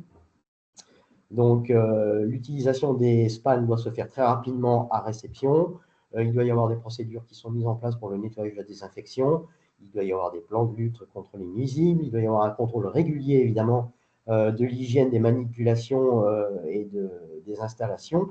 L'entretien des installations, ça va de soi, doit être correct. Il doit y avoir des équipements qui sont liés notamment à l'enregistrement des paramètres de transformation et d'hygiénisation, quand il y en a, notamment donc effectivement avec les broyeurs, l'utilisation des broyeurs, l'enregistrement des températures de méthanisation, de digestion. Le temps de digestion est important également. Il doit y avoir des séparations strictes et physiques, c'est-à-dire qu'on doit avoir des clôtures entre les installations de méthanisation et les installations d'élevage, pour qu'il n'y ait pas de passage des équipements, des matériels de méthanisation vers l'élevage et vice-versa, que les animaux ou les équipements qui sont liés à l'élevage n'aillent pas se promener sur le site de la méthanisation. Et il doit y avoir des zones de stockage définies pour les intrants et les matières premières qui doivent être clairement identifiées et séparées des installations d'élevage. Donc, le dossier d'agrément, effectivement, est également détaillé à l'annexe 2 de l'arrêté du 8 décembre 2011, donc qui reprend à peu près les mêmes choses. Donc, il y a une note de présentation de l'établissement, la nature des équipements et des matières utilisées, le type de méthanisation, envoi sèche, envoi infiniment mélangé, etc. La liste des intrants et notamment la liste des provenances, qui est très importante. C'est une notion, ça, qui est importante à assimiler, puisqu'effectivement, elle va être liée à l'obtention éventuelle d'une dérogation, puisqu'on considère que si on est sur des élevages de proximité avec peu de mouvements d'animaux, on peut obtenir cette fameuse dérogation à l'hygiénisation. Par contre, si les matières entrantes sont au-delà de la dizaine, c'est-à-dire on va dire à partir de 15 ou 20 et au-delà, on ne pourra plus déroger à cette hygiénisation. Donc la liste des intrants est très importante et l'origine des intrants est très importante. Un diagramme de fonctionnement et un diagramme des installations, ça paraît absolument évident. Et puis un tonnage, ça c'est ce qu'on retrouve également dans le dossier CPE, de volume entrant et un tonnage sortant, avec effectivement également derrière un plan d'épandage. Je profite comme du coup là, voilà, on dépasse un peu, les gens peuvent partir. Je vais prendre des questions au fur et à mesure. Il y avait Bastien Prat, la GRDF, qui voulait savoir si la règle des 21 jours minimum avant pâturage, récolte, suite à l'épandage de Digesta, elle pouvait être un délai qui était réduit si le Digesta était hygiénisé. Non, même le Digesta hygiénisé, c'est 21 jours, je crois. C'est 21 jours. Il n'y a pas, ça, c'est incompressible. 21 jours avant récolte ou pâturage. Et aussi. Pardon. Allez-y, Jean-Marc. Oui, on considère que 21 jours à l'épandage, les UV ont un effet suffisamment bactériostatique ou bactéricide pour réduire au maximum possible le risque sanitaire. Y compris si le Digesta est hygiénisé. Alors, sachant également que ces notions de délai, de temps d'attente, de dérogation à l'hygiénisation, ce sont des dérogations, c'est-à-dire que ça peut sauter en cas de contexte sanitaire défavorable local ou national. L'autorité locale peut se réserver la possibilité de suspendre cette dérogation à l'hygiénisation et à l'épandage. Donc, ça sera soit sur arrêté préfectoral, soit sur arrêté national, et que dans leur demande d'agrément, il faut absolument que les porteurs de projets envisagent des solutions de secours en cas justement d'impossibilité d'épandage ou d'obligation d'hygiénisation des matières premières. Et ça doit être intégré dans le dossier d'agrément, ce qui est souvent négligé. Merci Jean-Marc. Et donc, il nous reste, je pense qu'il ne faut vraiment pas qu'on dépasse 45, donc on est vraiment à l'essentiel sur les dernières diapos, peut-être pas tout passer. Hein. Je ne sais pas exactement, je n'ai pas eu le diaporama avant, donc je n'ai pas en tête exactement ce qui est prévu. Je vous laisse y aller. Et du coup, juste l'agrément sanitaire détient une modification pendant l'exploitation de l'unité des intrants. Il faut revenir vers son inspecteur. Alors, à tout le moins, des à tout le moins, il faut signaler. Il faut signaler la modification de la liste des intrants. Par mail, voilà. Par mail. Et après, c'est à l'évaluation de l'inspecteur qui estimera la nécessité d'hygiénisation ou pas en fonction des nouveautés qui vont être intégrées dans les matières premières. Donc, si c'est seulement des changements d'adresse d'éleveurs et qu'on reste dans un rayon raisonnable et puis dans un nombre d'éleveurs apporteurs de matières premières qui reste faible, ça sera qu'un signalement, ça s'arrêtera là. Par contre, effectivement, si le porteur de projet décide d'incorporer des sous-produits d'abattoir, je pense notamment aux produits sanguins, etc., là, on n'est plus du tout dans les mêmes règles. Et là, ça nécessitera de toute façon une hygiénisation et donc d'apporter des équipements supplémentaires à la méthanisation, notamment un système de traitement thermique. Et bien contacter la DDPP avant de faire quoi que ce soit. Avant de le faire. Et non pas après. Après, c'est une infraction. Contacter avant. Ok, bien sûr. Allez, 5 minutes et puis après, vraiment, je serai obligé de clôturer. Du coup, Jean-Marc, allez-y, hein, vous me dites. Alors là, on va repartir. On peut passer, oui, c'est les règles qu'on retrouve dans toutes les industries agroalimentaires. Il y a un dossier, il y a un plan de maîtrise sanitaire à monter et à présenter à l'inspection avec le dossier d'agrément. Donc, avec un plan de maîtrise des risques, etc. etc. C'est un classique de toutes les industries agroalimentaires également. Ok. Donc, ça, c'est toujours pareil, on peut passer. Ouais, alors, juste rappeler que le plan HACCP est obligatoire hein, pour ce type d'installation. Oui.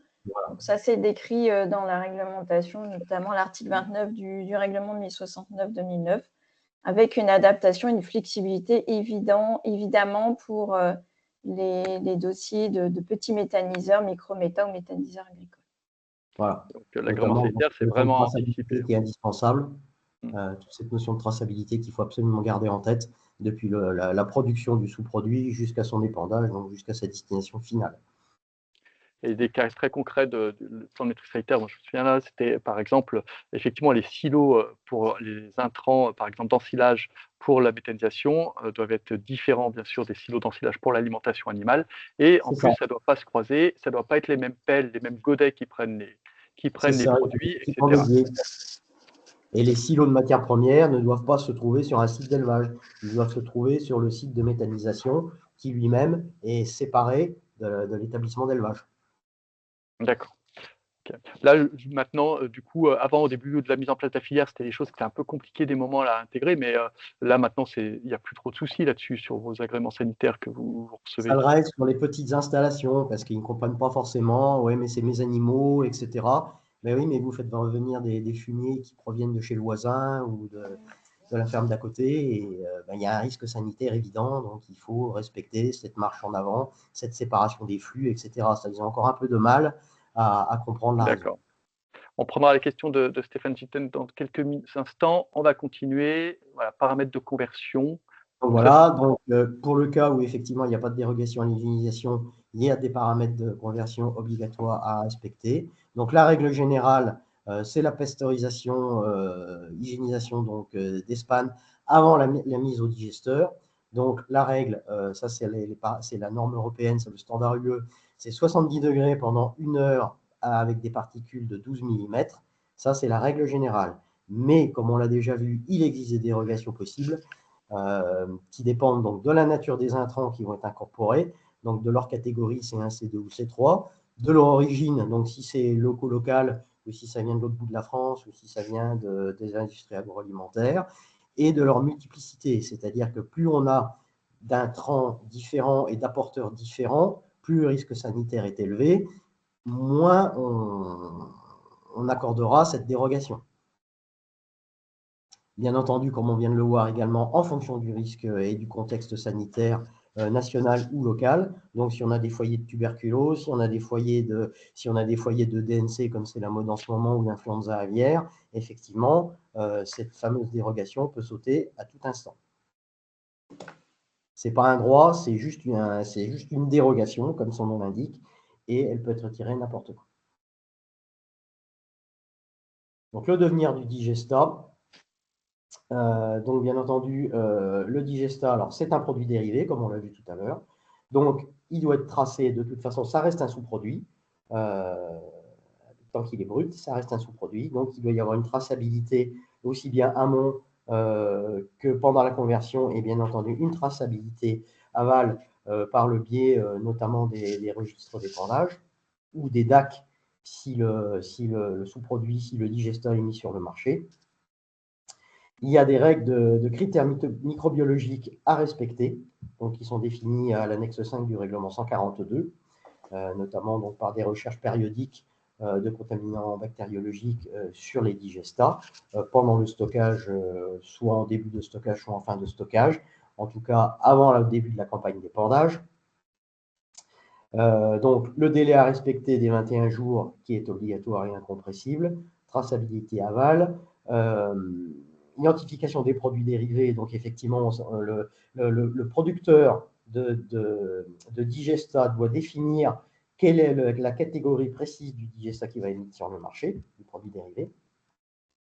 Et on doit avoir des transports, notamment lorsqu'il y a une mise sur le marché, on doit avoir des transports dédiés d'Espagne. Alors, il y a des dérogations pour les lisiers, etc. Mais par contre, à partir du moment où on a des transports de sous-produits qui peuvent être issus d'industries agroalimentaires, le transporteur doit lui-même disposer d'un enregistrement, enfin, en tout cas d'une autorisation au titre de la réglementation sous-produits. Allez, là, normalement, on a terminé. Je passe juste rapidement voir donc, il nous reste 3 diapos. On va être à peu près. Allez, c'est tout bon. Avant la conclusion, et parce que là, du coup, il est 12h45, on va bientôt arrêter. Effectivement, il existe une notion de point final à l'issue de la transformation. Donc là, on va sortir un petit peu de l'activité proprement méthanisation, puisqu'à partir du moment où le digestat va être transformé et va être utilisé, ou en tout cas transformé par un établissement qui fabrique des engrais et qui est lui-même agréé pour fabriquer des engrais, le produit final, c'est-à-dire l'engrais à base de SPAN, va pouvoir bénéficier éventuellement d'un point final, c'est-à-dire que sa mise sur le marché et sa circulation sortira de la réglementation sous-produit et le produit sera libre de circulation, moyennant certaines conditions.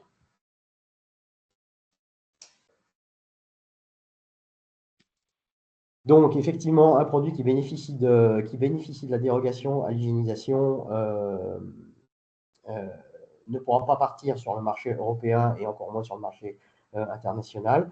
Il sera réservé au marché national avec cette notion toujours de traçabilité, c'est-à-dire qu'on devra avoir des preuves que le produit est parti du méthaniseur pour aller vers un retour direct au sol et ne sera pas destiné à faire à d'autres utilisations. Et toujours, bien entendu, avec cette notion de document d'accompagnement commercial qui devra suivre le digestat, soit jusqu'à son retour au sol, soit vers l'usine de fabrication d'engrais. Donc, ce qu'il faut retenir de tout ça, c'est qu'effectivement, l'agrément sanitaire est obligatoire pour le fonctionnement du méthaniseur ou du composteur, hein, c'est la même chose. Car les sous-produits d'origine animale sont des produits qu'on considère comme étant des produits à risque sanitaire.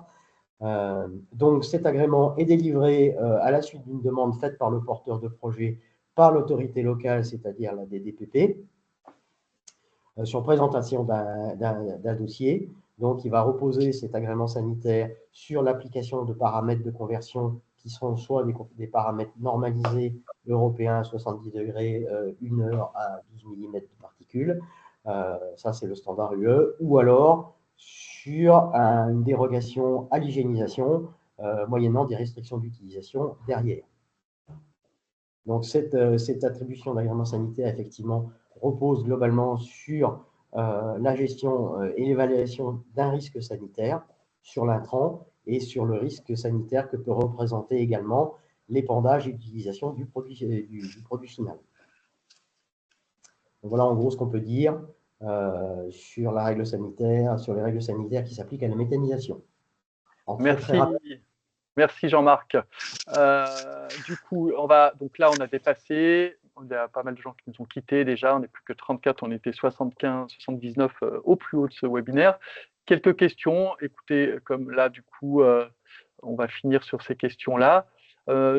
Stéphane Gitten, qui est intervenu tout à l'heure, exploitant unité de méthanisation et d'Engie, quels sont les équipements obligatoires sur un site pour respecter cet agrément sanitaire? Un pédiluve, nettoyage de roues, karcher, eau chaude. Alors là, effectivement, j'ai l'impression que tout ça… Là, il faut reprendre l'arrêté de 2011 et l'annexe 5 du règlement 142 qui va vous définir exactement les équipements à obtenir, dont il faut disposer sur l'installation de méthanisation. C'est-à-dire qu'effectivement, il doit y avoir des systèmes de nettoyage, désinfection, il doit y avoir des équipements dédiés à la méthanisation, il doit y avoir des locaux pour le personnel si tant est qu'il y ait du personnel, il doit y avoir des systèmes de collecte des effluents qui sont la plupart du temps réincorporés et réutilisés dans le process de méthanisation. Il doit y avoir des équipements dédiés de stockage, il doit y avoir des systèmes de lutte contre les nuisibles, il doit y avoir des clôtures autour de l'installation, etc., etc., etc. Des registres je rajouterais qu'il y a des bureaux d'études extrêmement compétents qui maîtrisent effectivement cette réglementation-là et qui accompagnent les exploitants pour qu'ils aient les éléments. Souvent, les bureaux d'études ICPE proposent également de présenter le dossier d'agrément sanitaire. Oui, voilà. C'est ça, les bureaux d'études réglementaires. Allez, on va laisser la parole, le mot de la fin pour Damien Nivelle. Je vous laisse prendre la parole, Monsieur Nivelle. Je ne sais pas de quel organisme vous êtes. Effectivement, j'ai oublié de le dire au départ. Vous présentez-vous d'abord et puis voilà, on clôturera ce webinaire sur votre question, à moins qu'une question extrêmement importante qui apparaisse d'ici là, mais allez-y. Oui, donc moi je travaille pour Métaphore, c'est une structure de conseil qui globalement suit quelques installations et plein de dossiers, dont les dossiers réglementaires et d'agréments sanitaires. Moi j'ai juste une petite question, c'est par rapport au suivi des dossiers par la suite, une fois qu'un agrément définitif est délivré, qu'est-ce qui se passe? Est-ce qu'il y a une inspection annuelle après? Est-ce qu'il y a des choses Je suis désolé, mais le son est très mauvais, je n'ai pas compris la fin de la question. Une fois que l'agrément sanitaire définitif est accordé, quel suivi retrouve-t-on par la suite? Est-ce qu'il y a une inspection annuelle ou tous les 5 ans? Voilà, comment ça se passe? Alors, l'agrément sanitaire donc, est délivré, un agrément provisoire est délivré sur étude de dossier. Et après, l'agrément définitif est attribué sur une visite de l'installation lorsqu'elle est dans les 3 mois qui suivent le démarrage de l'installation. Donc, l'inspecteur se rend sur place pour vérifier que le dossier papier correspond bien à ce qu'il y a sur le terrain et que le fonctionnement, tout se passe dans de bonnes conditions. Enfin, conformément à la loi en tout cas. Et puis après, donc effectivement, en fonction du type d'intrant utilisé, nous attribuons donc une note de risque à l'établissement et on établit une fréquence d'inspection. Donc, on va dire une inspection de routine sur des cycles de 4 ans, donc qui vont de une inspection tous les ans pour les établissements les plus à risque, qu'on va considérer les plus à risque, à une inspection tous les 4 ans pour les établissements qu'on considérera à risque plus faible. Voilà. Donc, ça va dépendre du type d'activité du méthaniseur. Et puis, bien entendu, en cas de problème, de plainte, etc., de problème sanitaire, eh ben, on peut être amené à intervenir beaucoup plus souvent sur le site.